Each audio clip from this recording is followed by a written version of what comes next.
Hey, welcome back दोस्तों. Today we are complete second poem of class 12 Flamingo textbook which name as elementary school classroom in a slum. In this video we are also discuss about poetic devices which is used in this poem. आज की video में हम complete करेंगे an elementary school classroom in a slum, यानी प्रारंभिक school की जो कक्षा है वो कहाँ पर है, झुग्गी झोपड़ियों में. तो जो झुग्गी झोपड़ियों में प्रारंभिक स्कूल होते हैं उनकी कक्षा कैसी है वो हम इस वीडियो में समझेंगे. और यहाँ पर इस पोएम के माध्यम से ये बताया गया है कि जो प्रारंभिक स्कूल होते हैं झुग्गी झोपड़ियों में उसमें किस तरीके से सामाजिक इनजस्टिस यानी कि सामाजिक अन्याय जो हो रहा है और क्लासों में जो असमानताएं हैं एक अच्छे स्कूल की और प्रारंभिक स्कूल जो कि स्लम में है उसमें क्या क्या अंतर है और वहाँ की ज़िंदगी कैसी है, वहाँ के बच्चे कैसे रहते हैं, क्या उनका फ्यूचर सिक्योर है या फिर अंधकार में है, और यदि अंधकार में उनका फ्यूचर है तो किस तरीके से उनके फ्यूचर को ब्राइट किया जा सकता है, कैसे उनको नई दिशा में ले जा सकता है, ये भी इस पोएम में जो कवि है उनके द्वारा बताया गया है. तो अबाउट द पोएट हम पहले पोएट के बारे में पढ़ते हैं. तो ये लिखी गई जो पोएम है ये स्टीफन स्पेंडर के द्वारा लिखी गई है जो कि 1995 से तक इनका कार्यकाल था. Was an English poet and an essayist. ये एक इंग्लिश पोएट थे यानी अंग्रेजी में कविताएं लिखते थे और एक एसेइस्ट थे यानी एक निबंधकार थे. He left university college Oxford without taking a degree. इन्होंने जो इनका यूनिवर्सिटी का जो कॉलेज है ऑक्सफोर्ड उसको बिना डिग्री लिए ही छोड़ दिया था बीच में ही. And went to Berlin in 1930. और ये बर्लिन चले गए 1930 में. स्पेंडर टू का कीन इंटरेस्ट. कीन इंटरेस्ट का मतलब होता है अत्यंत या फिर गहरी रुचि लेना. तो जो स्पेंडर थे उनको रुचि थी गहरी किसमें, in politics, and declare himself to be a socialist and pacifist.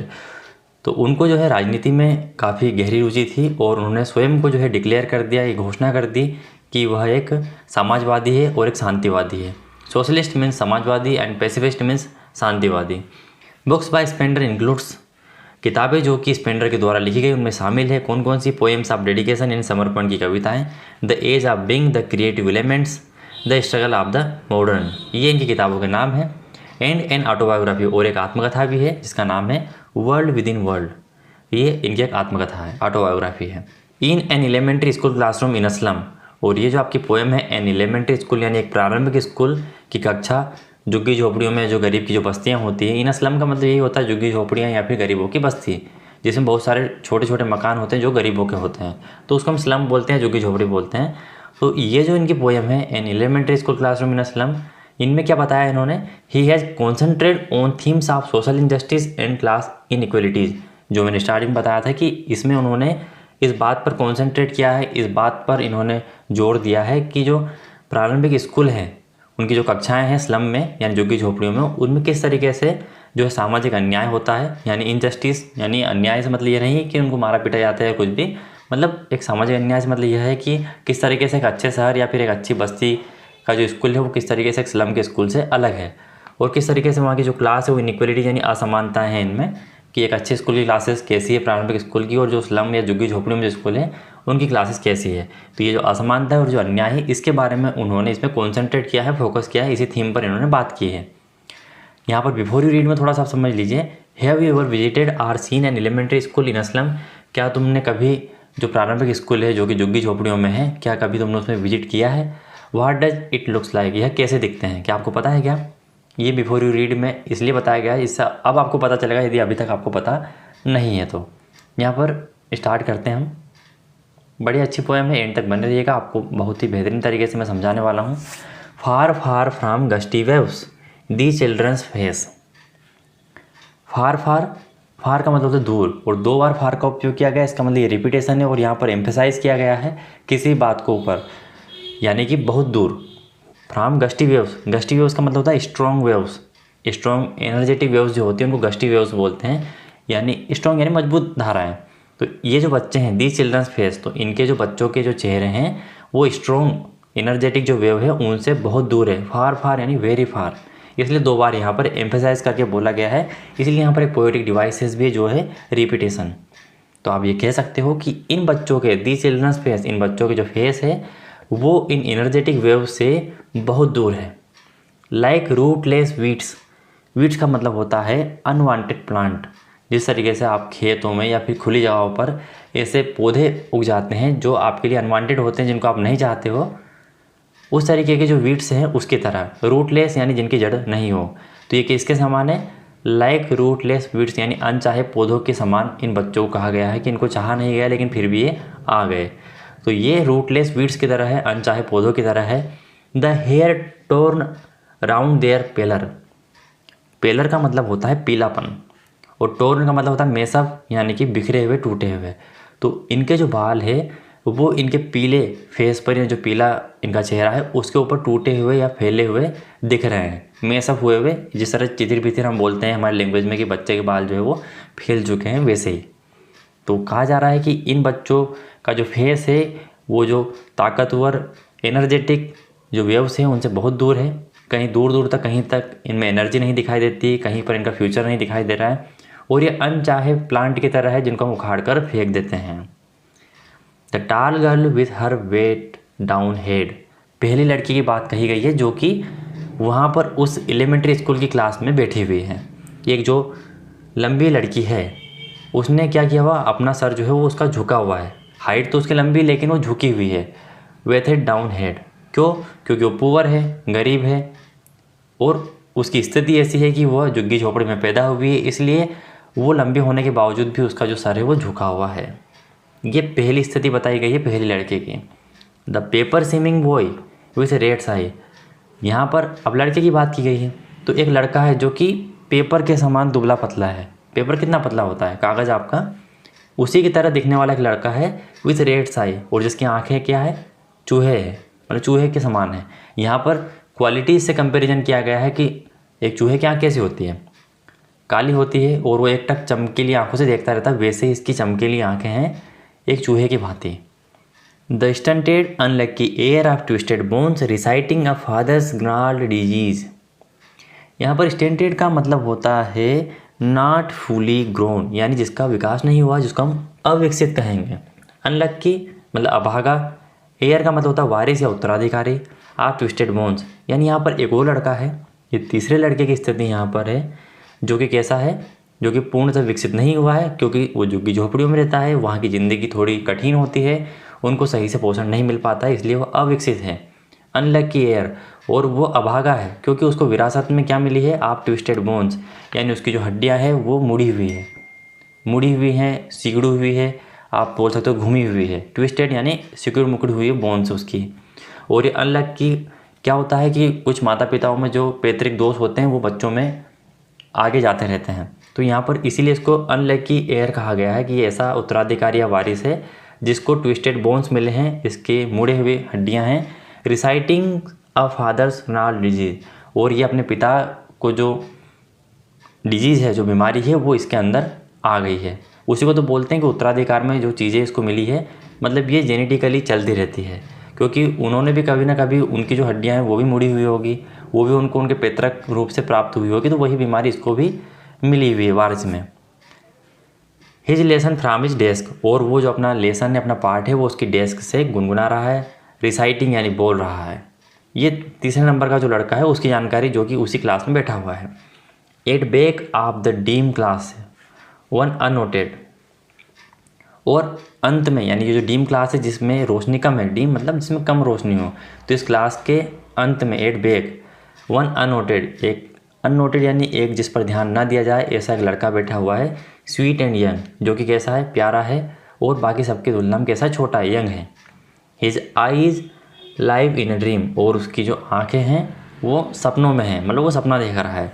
Of squirrels game, जो स्क्वायरल्स गेम होते हैं उनका वो सपना देख रहा है। बच्चे जो है गेम खेलने का सपना देखते हैं, तो इस तरीके से वो भी सपना देख रहा है। In tree rooms, tree rooms यानी जो ट्री रूम्स बने होते हैं जहाँ पर बच्चे अधिकतर खेलने चले जाते हैं, उस तरीके से ये भी सोच रहा है कि मैं भी कहीं ना कहीं जाऊँ। अदर देन दिस यानी कि इसके बजाय कि वो इस क्लासरूम में बैठा रहे और पढ़ाई करे, इसके बजाय तो स्क्वायरल्स गेम में उसकी जाने की इच्छा है, वो जो ट्री रूम है वहाँ पर वो जाना चाहता है। अदर देन दिस यानी कि यहाँ पर बैठे रहने के बजाय। तो यहाँ पर हमने स्थितियाँ देखी इन बच्चों की। यहाँ पर 4 बच्चों की बात की गई है। ये जो यहाँ पर अननोटेड जो बच्चा है ये 4th नंबर का बच्चा है। यहाँ पर एक लड़की होती है, फिर एक पेपर स्विमिंग बॉय होता है, उसके बाद में यहाँ पर एक घुड़ी मुड़ी जिसकी हड्डियाँ होती है, एक ऐसा लड़का होता है जिसको कि वारिस में अपने पिता की जो बीमारी है वो मिली है। और यहाँ पर एक डीम लाइट वाले कोने में अंत में उस कक्षा में एक लड़का बैठा हुआ है जो कि सपना देख रहा है गेम खेलने के और ट्री रूम में जाने के, इस क्लास में बैठने की बजाय। ये इन पंक्तियों से हमें समझ में आता है। पोएटिक डिवाइसेस हम एंड में चर्चा करेंगे। अब यहाँ पर आप आगे देखिए, ऑन सोर क्रीम वाल्स, यानी दीवारें हैं, उनका कलर कैसा है, सोर क्रीम जैसा। क्रीम कलर आपने देखा है, सोर क्रीम यानी सोर क्रीम में कलर मान लीजिए जैसे कि कोई छितिर बितिर जो दीवारें रहती हैं उनका कलर कैसा है, क्रीम कलर का है। डोनेशंस, डोनेशन का मतलब यह है कि उस पर जो भी चीज़ें उकेरी हुई है, जो भी उस पर बना हुआ है वो दान दिया हुआ है। जैसे आपने कहीं ना कहीं देखा होगा कि कहीं ना कहीं बड़ी वगैरह बिल्डिंग पर आपको एक चित्र जो है वो बना हुआ मिलता है, वो नीचे लिखा रहता है सप्रेम भेंट। इसका मतलब वो चित्र जो है किसी के द्वारा पैसे देकर वहाँ पर भेंट दिया गया है और बनवाया गया है। तो इसी तरीके से एक ये वाल है, एक दीवार है जिस पर डोनेशन के द्वारा कुछ ना कुछ बने हुए हैं। क्या बने हुए हैं, Shakespeare's head cloudless at dawn civilised dome riding all cities. यहाँ पर शेक्सपियर की एक इमेज बनी हुई है। अधिकतर आपने शेक्सपियर का ऐसा हाफ पासपोर्ट साइज़ का एक इमेज देखी होगी, तो इसीलिए यहाँ पर कहा गया कि शेक्सपियर का यहाँ पर हेड बना हुआ है। Cloudless at dawn, dawn and dusk यानी कि प्रभात और संध्या होती है, तो बिना बादल वाली जो है प्रभात है, जो सुबह होती है जिसमें बादल नहीं होते हैं। Civilised dome riding all cities, डोम का मतलब होता है गुंबज। तो सुबह सुबह जब प्रभात होती है, वो जब सूर्य जब बाहर निकलता है तो वो एक गुंबदनुमा होता है। तो वो क्या कर रहा है, पूरा पूरा जो शहर है उसके ऊपर सवारी कर रहा है, मतलब सवार हो रहा है उसके ऊपर सभ्य तरीके से। सिविलाइज्ड डोम यानी एक सभ्य जो गुंबज है उसकी तरह वो सुबह निकलता है, आपको गुंबज नुमा वो दिखाई देता है ऐसे कर्व के रूप में। तो वो पूरे शहरों के ऊपर क्या कर रहा है, राइडिंग कर रहा है। और जो बादल है ही नहीं, क्लाउडलेस है, और ये सुबह की बात है। ऐसी इमेज बनी हुई है, ये सब इमेज बनी हुई है वहाँ पर। बेल्ड फ्लोरी टायरोलिस वैली, वैली का मतलब घाटी होता है। और ये जो टायरोलिस वैली है ये ऑस्ट्रियन प्रांत की है, ऑस्ट्रियन अल्पाइन प्रोविंस की है विशेषकर, इसीलिए इसका नाम टायरोलिस वैली है। यानी विशेष प्रकार के यहाँ पर इस वैली में जो है घास है और वहाँ का जो बनावट है, वहाँ की जो ग्रीनरी है वो विशेषकर उसी ऑस्ट्रियन प्रांत में पाई जाती है, इसलिए इस वैली को टायरोलिस वैली कहा गया और वहीं पर ये एग्जिस्ट करती है। और आपकी पोएम में भी यही कहा गया है कि pertaining to the Tyrol and Austrian Alpine province, यानी ये ऑस्ट्रियन जो प्रांत है वहीं पर मिलती है, वहीं की वैली है। बेल्ड यानी घंटियों वाला, फ्लावर यानी फूल से युक्त, और टायरोलिस वैली यानी वहाँ पर वैली में कहीं ना कहीं चर्चे से, इसलिए वहाँ पर घंटियाँ ही घंटियाँ जो है वो दिख रही है, फूल ही फूल जो है चर्च के आसपास दिख रहे हैं। इस तरीके से टायरोलिस वैली इसका वर्णन किया गया है। ये भी इमेज है जो कि उन दीवारों पर उकेरी गई है। Open handed maps awarding the world it's world, और एक खुले हाथों वाला नक्शा है, मैप है, जो क्या कर रहा है, awarding the world's its world, जो कि इनकी दुनिया को पुरस्कृत कर रहा है। कैसे पुरस्कृत कर रहा है, जैसे कि आपके सामने कोई मैप लगा हुआ है पूरे वर्ल्ड का, तो आप कहीं ना कहीं ऐसा देखते हैं कि ये हमारा इंडिया है और यहाँ पर हम रहते हैं। तो इस तरीके से वो मैप ये बताता है कि इस मैप को देखते हुए आप अपनी दुनिया को उसमें बता सकते हो। तो इसी तरीके से ये जो ओपन हैंडेड मैप है ये इनकी दुनिया को बता रहा है। इनकी दुनिया क्या है, स्लम है, स्लम यानी झुग्गी झोपड़ियाँ हैं जहाँ पर ये रहते हैं, वो इनकी दुनिया है और ये उनकी दुनिया को पुरस्कृत कर रहा है, यानी दिखा रहा है। अब पूर्ण रूप से मैप तो दिखा नहीं पाएगा क्योंकि उसमें इनके स्लम का कहीं पर वर्णन नहीं होगा, लेकिन वो देखने की कोशिश करते हैं कि इसमें इनकी भी दुनिया इसमें एग्जिस्ट करती है इस मैप में। And yet for these children's these windows not this map, और फिर भी इन बच्चों के लिए ये जो विंडोज़ है, कौन सी विंडोज़, ये स्लम जहाँ पर ये रहते हैं, नॉट दिस मैप, और ये जो मैप है जो कि ओपन हैंडेड बना हुआ है ये इनकी दुनिया नहीं है। ये जो खिड़कियाँ हैं, खिड़कियाँ से मतलब क्या है, ये जो स्लम में इनके स्कूलों में जो खिड़कियाँ हैं वो खिड़कियाँ साथ में जहाँ पर रहते हैं, ये क्या है, देयर वर्ल्ड, ये उनकी दुनिया है। मतलब ये जो खिड़कियाँ हैं यानी खिड़कियों मतलब जहाँ पर ये रहते हैं यही इनकी दुनिया है। ये जो मैप है ये इनकी दुनिया नहीं है। Where all their futures painted with a fog, futures painted with a fog, fog का मतलब होता है फजी या फिर धुंधला या फिर धुएँ वाला। तो और ये जो विंडोज़ है यानी ये जो फ्यूचर है इनका, जिन खिड़कियों की हम बात कर रहे हैं, जहाँ पर इनका फ्यूचर कैसा है, पेंटेड विद फोग यानी कि धुंधला धुंधला है, कोई फ्यूचर इनका आगे है ही नहीं। इन्होंने अपनी लाइफ में कुछ सीखा नहीं क्योंकि ये स्लम में पैदा हुए हैं, यहाँ पर इनको कोई फैसिलिटी प्रोवाइड हुई नहीं है। तो यही इनका फ्यूचर है, ये मैप जो है इनका फ्यूचर नहीं है। और यहाँ पर इनका जो फ्यूचर है वो पूर्ण रूप से धुंधला है, फजी है, फोगी है। तो यही पर कहा जा रहा है कि ये विंडो जो है यही इनका फ्यूचर है। नेक्स्ट देखते हैं, a narrow street sealed in with a lead sky. Lead sky का मतलब होता है अंधियारा आसमान, डार्क स्काई। लेड यहाँ पर एक मेटल होती है जो कि बहुत हेवी होती है और इसको हम डार्क से कंपैरिजन कर रहे हैं अभी। तो इनका जो फ्यूचर है ना वो उन विंडोज़ यानी इन स्लम में कैसा है वैसे ही इनका फ्यूचर जो है वो अच्छा नहीं है, इनसिक्योर है, कोई आगे लाइफ नहीं है। तो वो जो फ्यूचर है इन नैरो स्ट्रीट्स में यानी जो इन स्लम की जो स्ट्रीट्स यानी गलियाँ हैं, कैसी सकरी गलियाँ, नैरो स्ट्रीट यानी सकरी गलियाँ, उनमें सील्ड हो गया है, उनमें बंद हो गया है। और ये जो सकरी गलियाँ है ये भी अंधकार वाले आसमान के नीचे है, यानी कि इनका जो फ्यूचर है वो इन सकरी गलियों में कहीं ना कहीं रुक गया है, बंद हो गया है अंधकार वाले आसमान में। फार फार फ्राम रिवर्स, जो कि बहुत दूर है नदियों से। कैप्स का मतलब होता है small land with covered by seas water, यानी आप कह सकते हो कि भूमि का टुकड़ा, छोटा टुकड़ा जो कि जो समुद्र का पानी है उसके द्वारा ढका हुआ है, उसको हम बोलेंगे caps. And stars of words, यानी जो शब्दों के जो सितारे हैं, यानी शब्दों की दुनिया से, नदियों से और समुद्र के तट से, इन सभी से दूर है।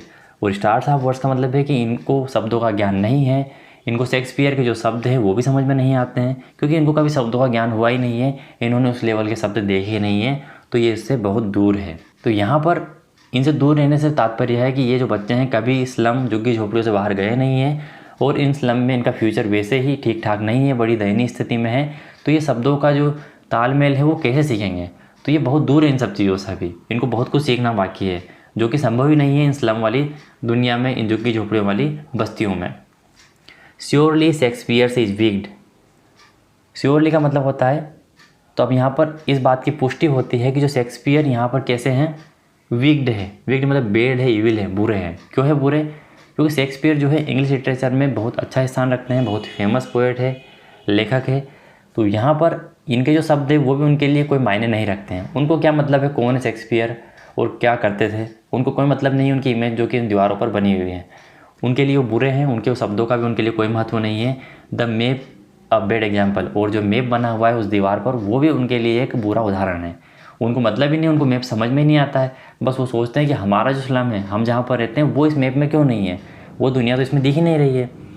With ships and suns and love tempting them to steal, और ये जो दीवारों पर जो चित्र बने हुए हैं इसमें क्या है, शिप्स है, जहाज़ है, सूर्य है और प्यार है, जो कि क्या सिखाता है इनको, टेम्पटिंग देम टू स्टील, जो कि इनको ललचाता है चोरी करने के लिए। यानी ये सारी चीज़ें हैं इतनी जो इनको आधुनिक लगती है, जो इनकी आंखों में चमक पैदा करती है, ये और इनको चुराना सिखाती है कि हमें चुरा लेना चाहिए, ये जहाज़ अच्छा लग रहा है, ये सूर्य कितना अच्छा लग रहा है। तो ये क्या कर रहा है, इनको टेम्पटिंग कर रहा है, लालच दे रहा है, लुभा रहा है, और ये इससे चोरी करना सीखते हैं। वैसे भी स्लम में पढ़े लिखे हैं तो बच्चों के पास कमी होती है, हर चीज़ की कमी होती है, तो वो चुराने की सोचते हैं, तो और ये इनको ललचाते हैं ऐसा करने के लिए। For lives that slyly turn in their cramped holes, cramped holes का मतलब होता है क्राउडेड हाउस, यानी जिसमें जो तंग घर होते हैं उनको क्रेम्प्ड होल्स यहाँ पर कहा गया है। तो इनका जो जीवन है वो चतुराई से, स्लाइली का मतलब होता है ट्रिकी या फिर चतुराई पूर्वक जो है किस में बदल गया है, क्रेम्प्ड होल्स में बदल गया है, यानी उन घरों में बदल गया है जो कि तंग है, उनमें इनका जीवन जो है कैद हो गया है। From fog to endless night, और अभी तक हमने पढ़ा कि इनका जो फ्यूचर वो कैसा है, धुंधला है, फिजी है, जो धुंधला धुंधला हो जाता है, सुबह सुबह मॉर्निंग में देते हैं, वैसे फोग वाला है, धुएँ वाला है। तो इनका जीवन जो है फोग से स्टार्ट होता है और एंडलेस नाइट यानी कभी अंत न होने वाले अंधकार यानी रात्रि की तरफ बढ़ रहा है। मतलब अगर स्टार्टिंग से देखा जाए तो जहाँ तक ये जाएंगे वहाँ तक सिर्फ अंधकार ही अंधकार है, कोई इनका फ्यूचर जो है वो ब्राइट नहीं है, कोई इनके फ्यूचर में अच्छा नहीं होने वाला है। On their slag heap, slag heap मतलब वीक पाइल, पाइल का मतलब होता है ढेर, मतलब यहाँ पर एक कमज़ोर ढेर है। These children's wear skins peeped through by bones and spectacles of steel with mended glass like bottles bits on stones. तो यहाँ पर कहा जा रहा है कि कमज़ोरों का एक ढेर है और इन बच्चों ने एक स्किन पहनी हुई है, एक चमड़ी ऐसी पहनी हुई है, चमड़ी पहनते नहीं है बच्चे, मतलब यह कहा जा रहा है कि जो इनकी चमड़ियाँ हैं वो इतनी पतली है कि पीप्ड थ्रो बाय बोन्स, कि उनमें से इनकी हड्डियाँ जो है वो झाँकती हैं, यानी हड्डियों का एक ढांचा है इनका शरीर और उस पर जैसे कि कोई स्किन पहना दी गई हो। इस तरीके से इतने कुपोषित है, इनको ठीक तरीके से जो है हाइजीन नहीं मिला है, इनको न्यूट्रिशन नहीं मिला है, तो इनका जो शरीर है वो इस तरीके का है कि जो हड्डियाँ वो झाँकती है स्किन के बाहर से। एंड स्पेक्टेकल्स ऑफ स्टील, और इनको जो स्पेक्टेकल चश्मे जो है वो स्टील के बने हुए हैं, विथ मेंडेड ग्लास, मेंडेड का मतलब होता है रिपेयर्ड ग्लास, और स्टील के जो चश्मे तो बने हुए हैं लेकिन मेंडेड ग्लास हैं, यानी इनके जो ग्लासेस है वो कैसे हैं, रिपेयर किए हुए हैं, टूटे फूटे हैं। Like bottles bits on stones, जैसे कि पत्थर के ऊपर बोटल्स के जो कांच है वो चिपका दिए गए हो। All of their times and space, और इनका जितना भी समय है और जो जीवन है, स्पेस मतलब जो जीवन है, आर फोग स्लम, जो कैसा है, धुंधला है। और किस में है, ये जो बस्तियां हैं, ये जो गरीबों की बस्ती है, इसमें जो इनका जीवन है और जो समय है वो धुंधला सा है। So blot their maps with slums as big as doom. Doom का मतलब होता है डिजास्टर, यानी एक आपत्ति जैसा मान सकते हो। तो ब्लॉट का मतलब होता है मार्क करना, स्याही से किसी चीज़ को एक धब्बा लगाना। तो कहा जा रहा है यहाँ पर कि ये जो मैप्स जो बना हुआ है ना, ओपन हैंडेड मैप, इस पर जो है एक धब्बा लगाओ, एक निशान लगाओ, with slums as big as doom, और उसमें मेंशन होना चाहिए कि स्लम के ऊपर एक धब्बा लगा हुआ है जो कि इनकी लाइफ के ऊपर भी एक आपत्ति की तरह है। डोम यानी कि आपत्ति या विपत्ति की तरह है, एक त्रासदी की तरह है ये स्लम्स इनके फ्यूचर पर, क्योंकि कहीं पर इनका विकास नहीं होना है। तो इस मैप पर इसका धब्बा लगाओ कि ये जो स्लम्स है, ये जो झुग्गी झोपड़ियाँ हैं, ये एक बड़ी आपत्ति और त्रासदी की तरह इनके जीवन पर, क्योंकि इनका कुछ विकास यहाँ पर नहीं होना है, ऐसा कहा जा रहा है। अब कुछ यहाँ पर ये भी बताया जा रहा है कि कैसे कुछ हो सकता है, कैसे सुधारा जा सकता है इनकी लाइफ को जो कि अंधकार में है। अनलेस गवर्नर इंस्पेक्टर विजिटर, जब तक कि गवर्नर यानी कोई भी ऑथराइज्ड पर्सन वहाँ पर आकर इंस्पेक्शन नहीं करेगा, या फिर इंस्पेक्टर जांच करने वाला, या फिर visitor, this map becomes their windows. और ये जो मैप है, जो ओपन हैंडेड मैप है, जो मैप यानी एक नक्शा जो है, वो इनकी क्या हो सकती है, विंडो हो सकती है। विंडो मतलब इनका फ्यूचर हो सकता है, बिकम्स बन सकता है। एंड दीज विंडोज देट सट अपॉन देयर लाइव्स लाइक कैटाकोम्स। कैटाकोम्स का मतलब होता है भूगर्भ में स्थित कब्रिस्तान। कब्रिस्तान जो भूगर्भ में होता है उसको कैटाकोम कहते हैं। आपकी पोएम के according a long underground gallery with excavation in its sites for tombs, यानी पहले क्या होता था, पहले पुराने दशक में लोगों को दफना दिया जाता है, उनके मकबरे बना दिए जाते हैं। तो ये मकबरे कैसे हैं, भूगर्भ में स्थित हैं। तो ये जो विंडो है जहाँ पर अभी ये स्लम में रह रहे हैं, दीज विंडोज, ये वाली विंडो कौन सी है, स्लम वाली विंडो है। और ये जो मैप है ये इनकी विंडो बन सकती है फ्यूचर वाली, जो अच्छा इनका फ्यूचर कर देगी। और ये जो विंडोज़ है ये क्या होगी, ये इनके जो जीवन को कहाँ पर, एक भूगर्भ में जो कब्रिस्तान होता है उसके उस पर जाकर ये बंद होगी। तो इन विंडो को जो है वो बदलना है, नहीं तो ये इनके जीवन को एक भूगर्भ के कब्रिस्तान के ऊपर जाकर बंद कर देगी, ऐसा यहाँ पर बताया जा रहा है। Break O break open till they break the town, और इनको तब तक तोड़ते रहो जब तक कि पूरा शहर टूट नहीं जाते, जब तक पूरा स्लम या झुग्गी झोपड़ी टूट नहीं जाती तब तक इनको तोड़ते रहो। And show the children to green field, और इन बच्चों को हरे मैदान बताओ। मैदान बताओ क्योंकि इन्होंने अभी कुछ देखा ही नहीं है, स्लम से बाहर कभी गए नहीं है, इसलिए इनको ग्रीन फील्ड बताओ, हरे मैदान बताओ, हरे खेत बताओ। एंड मेक देयर वर्ल्ड, और इनकी दुनिया बनाओ कैसे, run Azzur on gold Sands. Azzur का मतलब होता है लाइक अ ब्लू स्काई, यानी नीले आसमान के कलर जैसा। और इनकी दुनिया कैसे बन सकती है कि इनको दौड़ाओ किस पर, गोल्ड सैंड्स, यानी कि जो सैंडी बीचेस होते हैं, सैंडी बीचेस मतलब जो समुद्र तट होते हैं उस पर रेत होती है, जो रेत होती है वो लगभग आपको सुनहरे कलर की दिखाई देती है, इसलिए यहाँ पर गोल्ड सैंड से मतलब है रेत वाले समुद्र तट। तो इनको नीले आसमान के नीचे जो समुद्र तट है उस पर दौड़ाओ, तभी इनकी दुनिया बनेगी। And let their tongues run naked into books, और इनकी जो जुबान है इनको खुले रूप से, नेक्ड यानी खुले रूप से किताबों पर दौड़ने दो, यानी इनको सीखने दो, इनको पढ़ने दो। और किताबें कैसी, the white and green leaves open, और ये किताबें जो वाइट से मतलब यहाँ पर है कि जो किताबें हैं वो वाइट पेज की होती है इसलिए ये किताबें हैं, और ग्रीन से मतलब है कि नेचर, तो इनको किताबों और प्रकृति की जो दुनिया है उसमें पूर्ण रूप से खुलेपन में दौड़ने दो, कोई रोक टोक इन पर मत लगाओ। आगे लिखा है history theirs whose language is the sun, यानी इतिहास वही रचते हैं जो कि सूर्य की भाषा या सूरज की भाषा जानते हैं, सूरज की भाषा बोलते हैं। ऐसा कहावत भी है और कहा भी जाता है। और इसका तात्पर्य यही है कि जो सुबह उठता है जल्दी, अपना एक टाइम टेबल बनाता है और शाम को जो है जल्दी सोने के बाद सुबह मॉर्निंग में फिर जल्दी उठ जाता है, तो कहा जाता है कि जो सूर्य के साथ बातें करता है, उसकी भाषा जानता है, वही इतिहास रचते हैं। ये यहाँ पर समझाया गया है।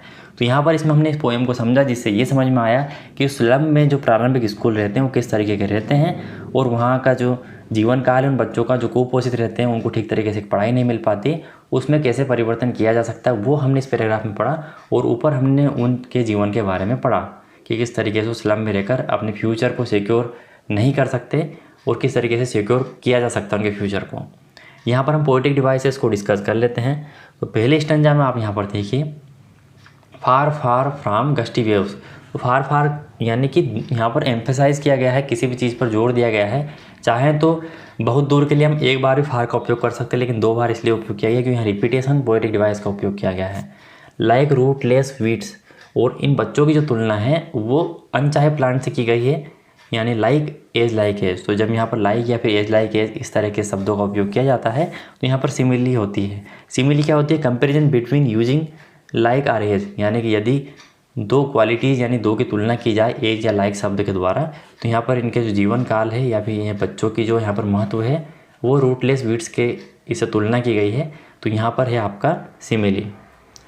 आप यहाँ पर देखिए द पेपर स्विमिंग बॉय, यहाँ पर क्या किया गया? यहाँ पर 2 लोगों की तुलना की गई है लेकिन इनडायरेक्टली, और उनकी क्वालिटीज़ की तुलना की गई है। कैसे कि जो बच्चा है वो कैसा है? दुबला पतला है पेपर की तरह, यानी बताएगा कि बच्चा जो अपने आप में पेपर ही है, इतना दुबला पतला है। तो यहाँ पर क्या है? मेटाफर है। तो पेपर की तरह दुबला पतला है, और यहाँ पर रेड्स आई मतलब उसकी आंखें क्या है? रेड की आंखों की तरह है, यानी रेड की आंखें उसकी आंखें हैं। डायरेक्टली बता दिया गया है। तो indirect comparison between the qualities of 2 things, यहाँ पर मेटाफर होता है। मेटाफर वेयर इनडायरेक्टली कंपेरिजन, यानी इनडायरेक्ट रूप से कंपेरिजन किया जाता है, वहाँ पर मेटाफर होता है। और यहाँ पर लाइक और एज के द्वारा कंपेरिजन किया गया है, इसलिए यहाँ पर डायरेक्टली कंपेरिजन है, इसलिए यहाँ पर सिमिली है। आगे देखते हैं ऑन शोर क्रीम वाल्स। यहाँ पर देखिए जो वाल्स हैं ना, दीवारें हैं, वो कैसी क्रीम कलर की है। तो क्रीमी वाल्स जो है वो शोर कलर की है। तो यहाँ पर वाल्स पर भी मेटाफर है, क्योंकि यहाँ पर भी कंपेरिजन हो रहा है इनडायरेक्टली उनकी क्वालिटीज़ का। शेक्सपियर्स हेड, यहाँ पर शेक्सपियर का जो हेड है वो बताया गया है। तो यहाँ पर एल्यूजन है, क्योंकि यहाँ पर दूसरे को रेफ़र किया गया है। किस तरीके से? कि यहाँ पर जो मैप बनाया गया है, टायरोलिस वैली बनाई गई है, और शेक्सपियर का हेड है, साथ में डूम है यहाँ पर आपको, जो कि सूर्य की भांति दिख रहा है। तो ये सब क्या है? रेफ़र किया गया है किसी और चीज़ को यहाँ पर लाकर, और उसके द्वारा आपको समझाया जा रहा है, इसलिए यहाँ पर क्या है? इल्यूजन है। इल्यूजन पोएटिक डिवाइस है यहाँ पर। आगे देखते हैं लेड स्काई, यानी यहाँ जो बच्चों का फ्यूचर है वो डार्क जो आसमान है, जो अंधियारा आसमान है, उसके नीचे दबा हुआ है इन सकरी गलियों में। तो यहाँ पर उनके फ्यूचर को जो है इस अंधकार वाले जो आसमान है उसके नीचे दबा दिया गया है। तो यहाँ पर भी जो मेटाफर आपका होगा, और मेटाफर इसीलिए हुआ क्योंकि ये कंपैरिजन है कि उनका जो फ्यूचर है वो इस अंधकार के नीचे है। नेक्स्ट देखते हैं क्रेम्प्ड होल्स। क्रेम्प्ड होल्स का मतलब यहाँ पर होता है कि जो क्राउडेड हाउस है, यानी भीड़ वाले जो घर हैं, तंग घर है, उनकी तुलना क्रेम्प्ड होल से की गई है। तो यहाँ पर भी आपका मेटाफर है, क्योंकि इनडायरेक्टली यहाँ पर कंपैरिजन किया गया है, दोनों का आपस में एक ही बताया गया है कि जो क्रेम्प्ड होल्स है वो ही क्राउडेड हाउस है। कोई लाइक या एज के द्वारा यहाँ पर तुलना नहीं की गई है। फ्राम फोक, यहाँ पर फ और फ साउंड जो है कॉन्सोनेंट साउंड वो बार बार रिपीट हो रहा है, और यहाँ पर इन शब्दों की शुरुआत एक ही लेटर से हुई है। तो यहाँ पर आपका एलिट्रेशन है। अगर एलिट्रेशन की डेफिनेशन देखी जाए तो alliteration where the repetition of consonant sound at the start of 2 और मोर कंसेक्यूटिव वर्ड्स, यानी दो पास पास आने वाले या फिर थोड़ी दूरी पर जो वर्ड्स होते हैं, 2 या 2 से अधिक, यदि वो कॉन्सोनेंट साउंड से स्टार्ट होते हैं या फिर उनका लेटर जो है वो समान होता है, तब वहाँ पर एलिट्रेशन होता है। नेक्स्ट देखिए बाय बोन्स, यहाँ पर भी बी है और यहाँ पर भी बी है। ये कंसेक्यूटिव वर्ड्स है, यानी पास में आए हुए शब्द है। यदि ये बोन्स थोड़ा दूर भी होता तब भी यहाँ पर एलिट्रेशन होता है, क्योंकि स्टार्टिंग जो है वो कॉन्सोनेंट साउंड से या फिर कॉन्सोनेंट लेटर से हुई है, इसलिए यहाँ पर एलिट्रेशन है। Same to same bottles bits, यहाँ पर भी एलिट्रेशन है, लेकिन जो कांच के बोतल है वो लाइक बताया गया है कि इनको जो है स्टोन्स के ऊपर चिपकाया गया है। तो यहाँ पर लाइक का इस्तेमाल किया गया है कि उनके जो चश्मे हैं वो कैसे हैं, like bottle bits on stones की पत्थर के ऊपर जो है कांच के टुकड़े चिपका दिए गए, उनकी तरह उनके स्पेक्टेकल्स है, ऐसा लग रहा है। तो यहाँ पर लाइक और एज का उपयोग किया गया, इसका मतलब सिमिली है। और सिमिली यानी direct comparison between 2 things by using like और एज का और लाइक का उपयोग करके यहाँ पर कंपेरिजन किया गया, इसलिए यहाँ पर सिमिली है। नेक्स्ट देखिए यहाँ पर एज बिग एज डूम, यहाँ पर भी जो है आपकी सिमिली है। एज यानी जो स्लम है वो कैसे डूम है, यानी स्लम एक तरीके से आपत्ति विपत्ति त्रासदी है उनके ऊपर, डिजास्टर है। यहाँ पर देखिए लाइक कैटाकोम्स यानी भूगर्भ में जो कब्रिस्तान होते हैं उनकी तरह जो है उनका जीवन उसमें समाहित हो जाएगा, तो उनका फ्यूचर एक कब्रिस्तान बन जाएगा। तो यहाँ पर फ्यूचर की तुलना फिर जो है वो कैटाकोम्ब से की गई है। तो यहाँ पर तुलना की गई है, डायरेक्टली कंपेरिजन है 2 चीज़ों के बीच में, यहाँ पर सिमिली है। यहाँ पर आप देखिए नेट इंटू बुक्स, यानी ये बुक्स है यहाँ पर, वो द वाइट एंड ग्रीन, यानी जो वाइट है किताबें हैं और ग्रीन जो है नेचर है, प्रकृति है। इन पर हमें इनको दौड़ाना है, इनको खुलापन देना है ताकि ये कुछ सीख सकें। तो यहाँ पर जो है इनका फ्यूचर सिक्योर करना है, यानी बुक की जो तुलना है वो नेचर से की गई है और फिर किताबों से की गई है। तो यहाँ पर लाइक और ए शब्द का उपयोग नहीं किया गया, इसलिए सिमिली यहाँ पर हो नहीं सकती। तो यहाँ पर फिर से मेटाफर है, क्योंकि इनके फ्यूचर का यानी जो इनकी किताबें हैं इन पर इनको दौड़ाओ, तभी जो इनकी लाइफ बनेगी, और इनकी लाइफ जो है किताबों में वो हरियाली में है। तो यहाँ पर इनडायरेक्ट कंपेरिजन है इनकी क्वालिटीज़ के बीच में, इसलिए यहाँ पर मेटाफर है। तो इस तरीके से इन पोएटिक डिवाइसेस का यहाँ पर उपयोग किया गया है, जो मैंने आपको अच्छे से एक्सप्लेन कर दिया है। सो आई होप दोस्तों पोएम आपको अच्छे से समझ में आ गई होगी। आप मुझे कमेंट करके बताइए कि आपको पोएम कितने अच्छे तरीके से समझ में आई है। साथ में अच्छी लगी तो लाइक करके जरूर जाइएगा। साथ में अपने फ्रेंड्स में शेयर कीजिए इस पोएम को, जिससे कि उनको अच्छे से समझ में आए इसका अर्थ। और यहाँ पर जो इनइक्वालिटीज़ है और जो इनजस्टिस है जो हमारे समाज में, वो आपको देखने को मिलेगा स्लम में, वो समझाया गया है। इसके क्वेश्चन आंसर जल्दी आपको चैनल पर मिल जाएंगे। साथ में ग्रामर की यदि आप तैयारी करना चाहते हैं तो उनकी प्लेलिस्ट आपको मिल जाएगी। हर प्लेलिस्ट आपकी बनी हुई है। आप किसी भी बोर्ड के बच्चे हो, आपकी तैयारी में अच्छे तरीके से चैनल के माध्यम से करवाने वाला हूँ। मिलते हैं अगले वीडियो में दोस्तों, तब तक के लिए टाटा बाय बाय।